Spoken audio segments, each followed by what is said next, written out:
Quand on évoque Robert Vigouroux sur Marseille, trois facettes viennent à l'esprit. D'abord le neurochirurgien de renommée internationale, puis le sénateur-maire de Marseille qui succéda à Gaston Defferre. Et puis il y a la facette qui est la moins connue du grand public, celle de l'artiste, peintre, écrivain, poète.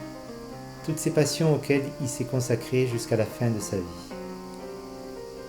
Au fil de sa présidence d'honneur de notre festival, nous avons longtemps et souvent échangé sur ces thèmes.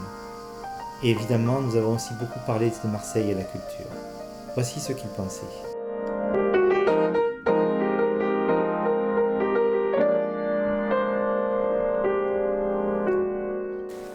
La première question que je voudrais vous poser, mon cher Robert Vigouroux, c'est vous qui avez œuvré pour que la culture soit un vecteur de développement économique, social et urbain, vous qui avez réalisé en moins de 10 ans autant d'établissements culturels que de ses origines en 1986, date à laquelle vous avez pris la mairie, vous qui avez à votre actif des lieux emblématiques comme la friche de la Belle de Mai, le musée d'art contemporain à Bonneveine, l'école de danse, vous qui avez réalisé l'extension du musée d'histoire de Marseille, le château Pastré, les collections égyptiennes et afro-océano-amérindiennes de la Vieille Charité, vous qui avez également mis en œuvre l'espace Julien, le Centre international de la poésie, comme je le disais, créé plus de 6 musées, notamment celui de la mode, vous à qui on doit l'aménagement de l'espace Borelli, la restauration et l'aménagement de la place Estienne d'Orve, la restauration du Fort Saint-Nicolas, sans parler de l'ambitieux projet que vous aviez pour l'accès aux livres, puisque la grande bibliothèque de l'Alcazar, c'est vous qui l'avez initiée et imaginée. Et donc, quand on évoque ces lieux culturels que vous avez fait sortir de terre et vous réhabiliter, je voudrais savoir lequel de tout cela vous êtes le plus fier. Je vous dirais que, pour moi, tout était important. Mon point de départ, c'est que, effectivement, j'ai eu la chance de pouvoir me cultiver au long de ma vie, m'intéresser à des choses qui n'étaient plus la médecine, qui étaient à côté, mais qui pour moi étaient très importantes. C'était la littérature, c'était la peinture, etc.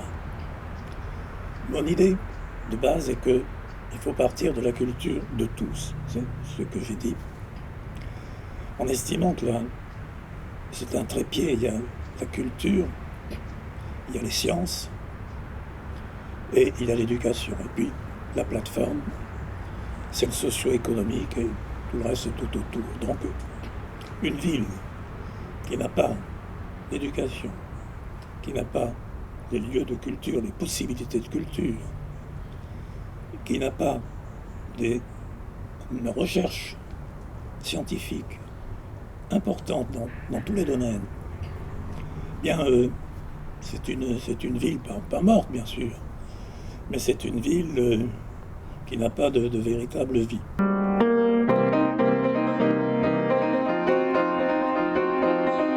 Le musée César, qui devait être un musée d'art plastique, pas simplement César, on l'appelait César, mais ça aurait été le musée d'art plastique. D'ailleurs, c'était l'opinion de César aussi. On a beaucoup travaillé, César était un ami, on a beaucoup travaillé à cela, parce que c'était vraiment pas facile.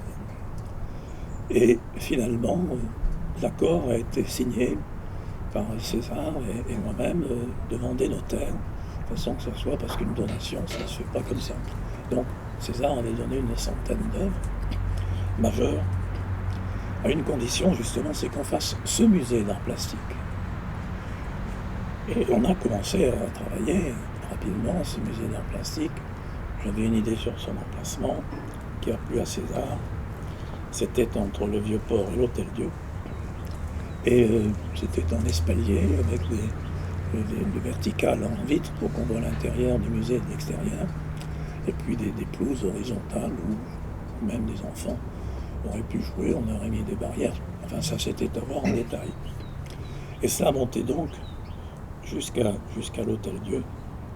Et ça changeait complètement, je crois, l'aspect et mettre en pleine ville. Alors là, il y a des moments où il faut que ça soit en pleine ville parce que Le musée d'art plastique, il faut qu'il soit ouvert à tout le monde. Il faut savoir aider les lieux culturels. Il ne faut pas que tout l'argent reste à Paris. Il faut que la province ne parle pas seulement de Marseille. Et puis, la culture est suffisamment importante. Il ne faut pas dire on est en crise économique, la culture passe après. Non, ça n'est pas vrai, d'autant que la culture crée des emplois aussi. Alors, ça revient au même. Vous êtes président du Festival des Alpilles. Alors, je voudrais savoir pourquoi vous vous êtes intéressé à ce festival qui était tout récent, tout nouveau, qui n'avait pas encore ses lettres de noblesse. Pourquoi avoir d'entrée prêté votre notoriété, votre réseau culturel à ce projet innovant, certes, mais qui était assez balbutiement? En tous les cas, le succès permanent de ce festival tous les ans montre que la valeur de ce festival.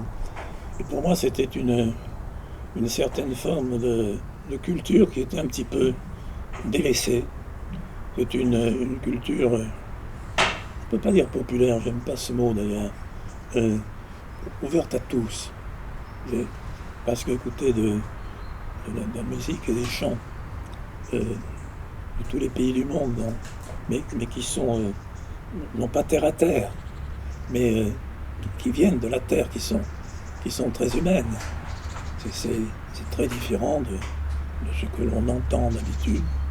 Et je dirais que c'était un petit peu oublié et que les initiateurs, dont moi-même je ne peux pas dire le nom parce qu'ils ne me l'ont pas permis, mais c'est facile à retrouver, vous pourrez le dire. Je le vois encore et je suis à chaque fois très, très heureux de vivre ces moments. Je pense qu'il était normal que, quand on m'en a parlé, j'ai été enthousiasmé.